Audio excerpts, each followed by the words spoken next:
Hey guys, Chad Trofkerman here. Today I'm going to do a tutorial on how to do a walking animation in Adobe Flash CS4.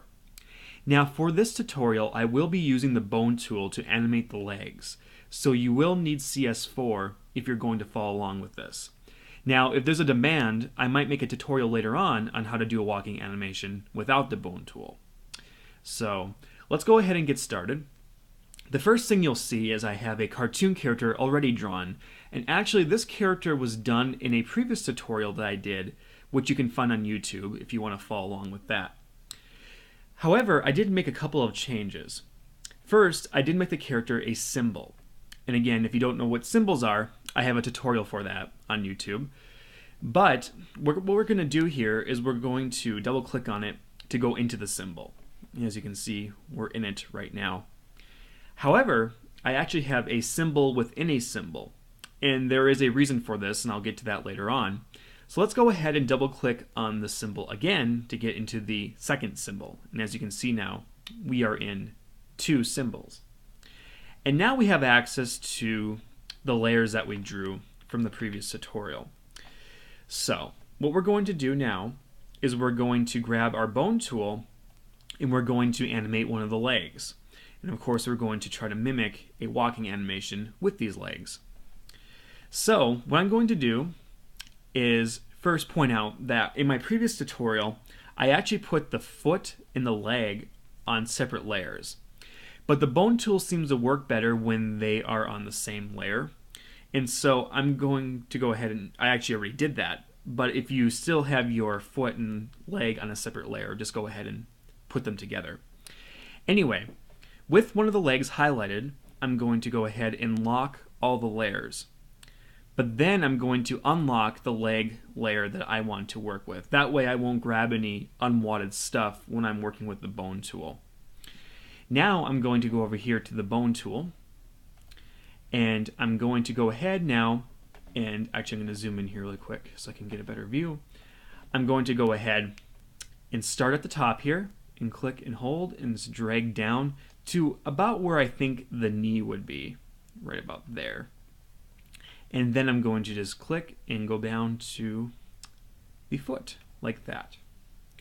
Now, let's go over here to our selection tool, and let's go ahead and give this a test. Now, sometimes the bone tool doesn't work exactly how it should. Sometimes the lines disappear, sometimes it creates a line at the top of the leg, as you can see right here. We'll have to fix that later on.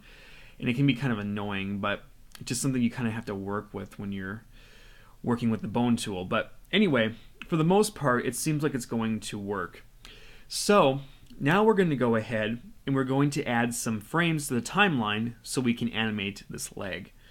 So let's go down here and let's go to about frame 10.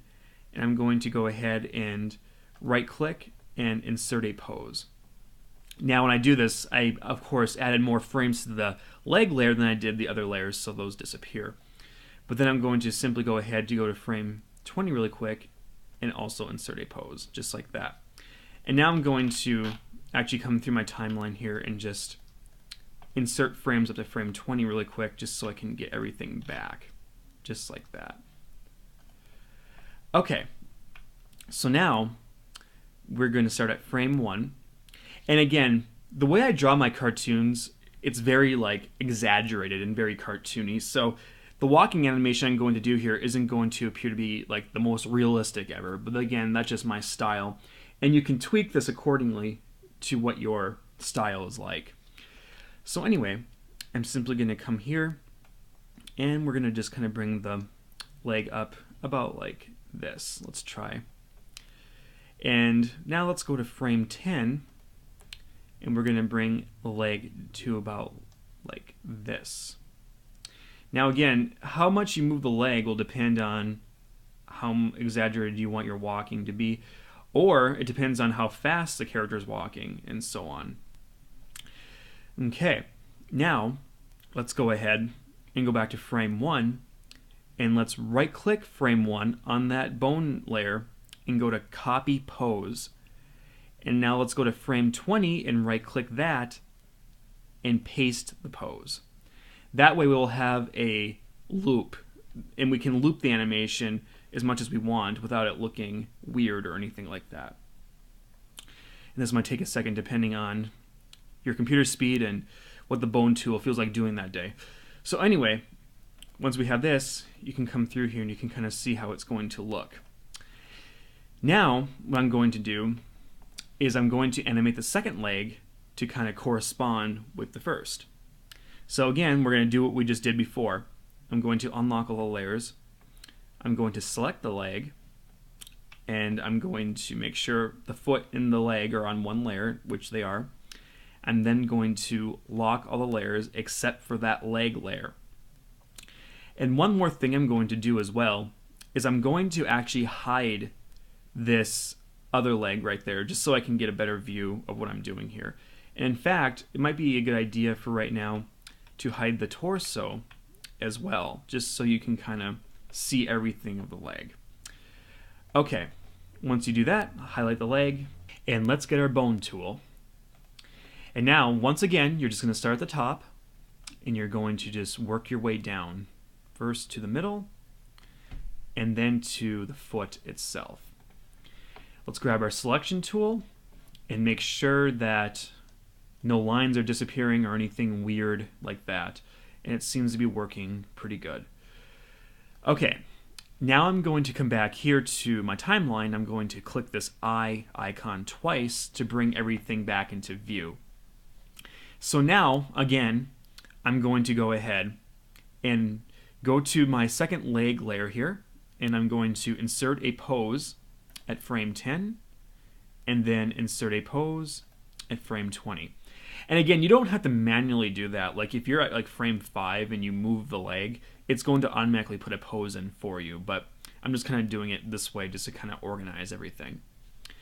Anyway, at frame 1 now, we're going to want to do kind of the opposite of what the first leg is doing.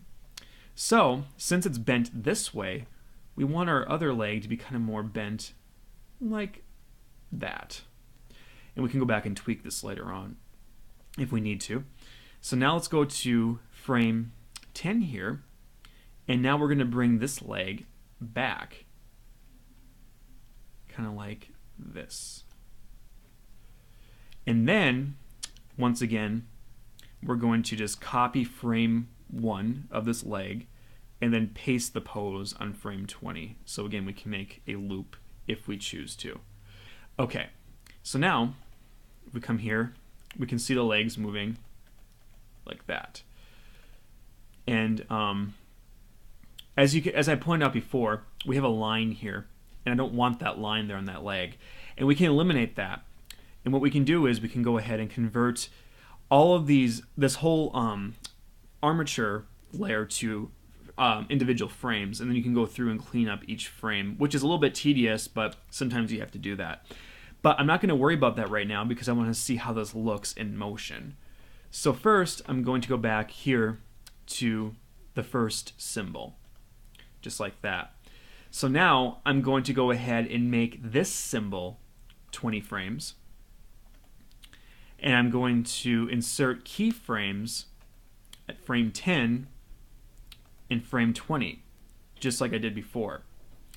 Now what I'm going to do this time, let me just zoom out here really quick so we can see, is I'm going to go ahead and, let's say at frame 10, I'm going to just move my symbol down just a couple of clicks like that. So that way, it kind of looks like he's bobbing up and down when he's walking. And then frame 20 is going to snap back up. So, once you do that, go ahead then and just insert a classic tween, just like that. So now, he kind of looks like he's bobbing up and down slightly when he's walking. Now, I'm going to come back out here to my main timeline on scene 1, on the main stage, And now, I'm going to go ahead and tween this so he actually moves, so we can kind of see how it looks. So, on frame 1, I'm simply going to drag him over here. And then let's just extend this to frame 50 by going to frame 50 and right-clicking and inserting a keyframe. And then I'm simply going to move him over at frame 50 like that. And then go back to frame 1 and create a classic tween. Now if we hit return or enter, we can see this kind of in motion here.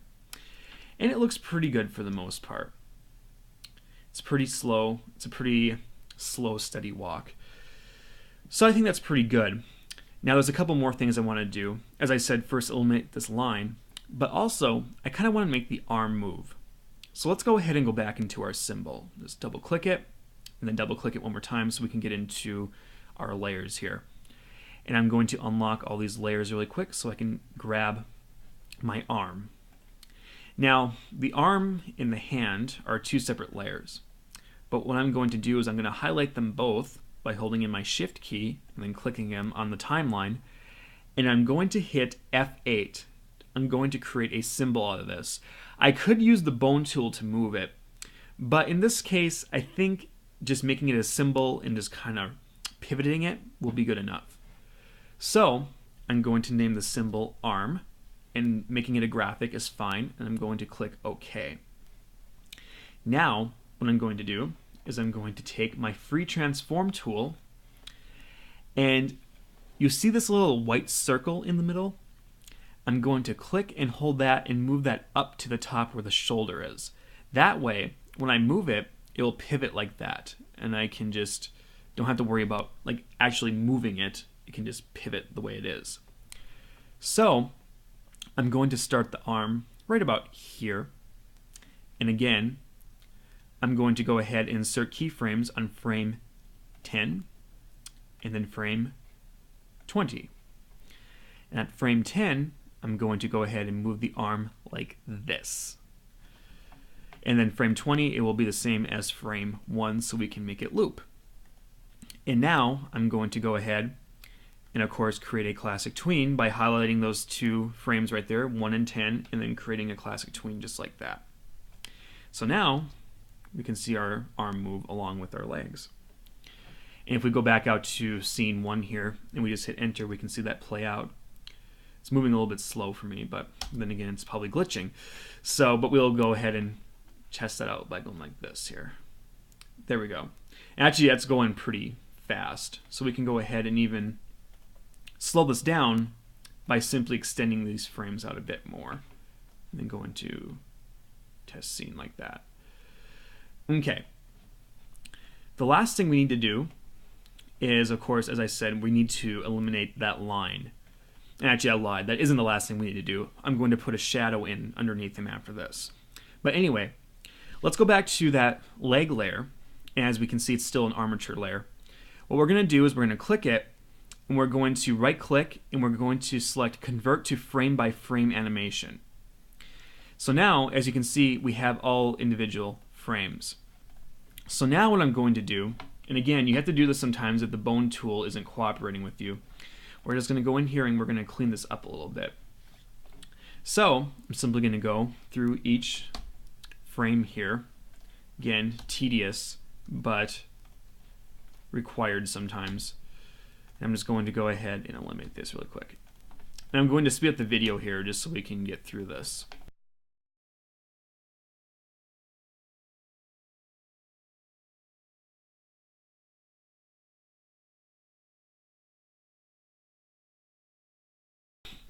Okay, now there is one more thing I need to do as well that I didn't actually see before, really, and that is you'll notice that when we do the animation here that the leg isn't quite connected to the body.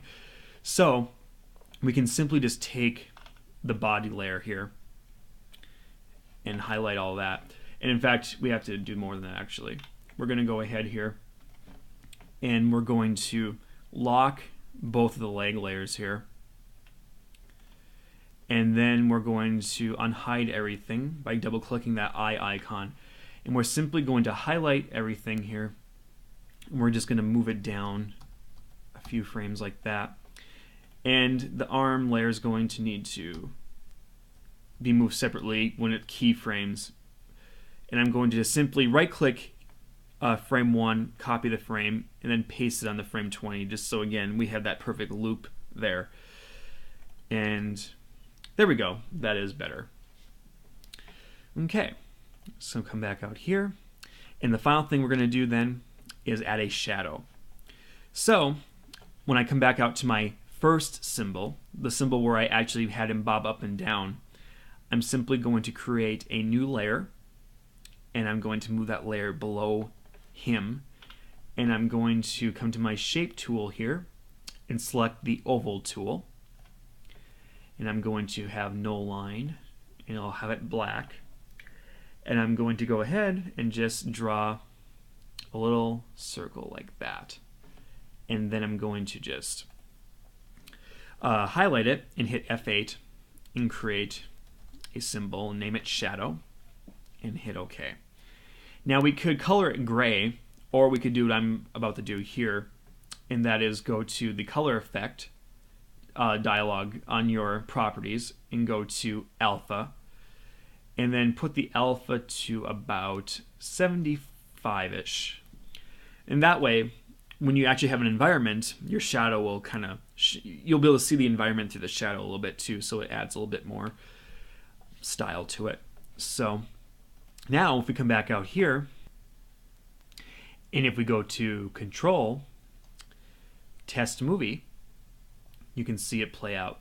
And it's actually a little jittery, but I think that's because I have so much stuff running on my computer. It does play smooth, and once you do yours, you'll be able to see that play out. So that is how you make a basic walking animation. And again, you can go ahead and tweak it to however you want. Like I said, if you have him run, you're obviously going to have your arm move differently. You're going to have the legs move faster and maybe even more widespread and all that kind of stuff. So let's go ahead and use this as a foundation and play around with it. And I think you'll find that you can do some pretty amazing things. With that, I hope you guys found this helpful, and I will see you guys next time.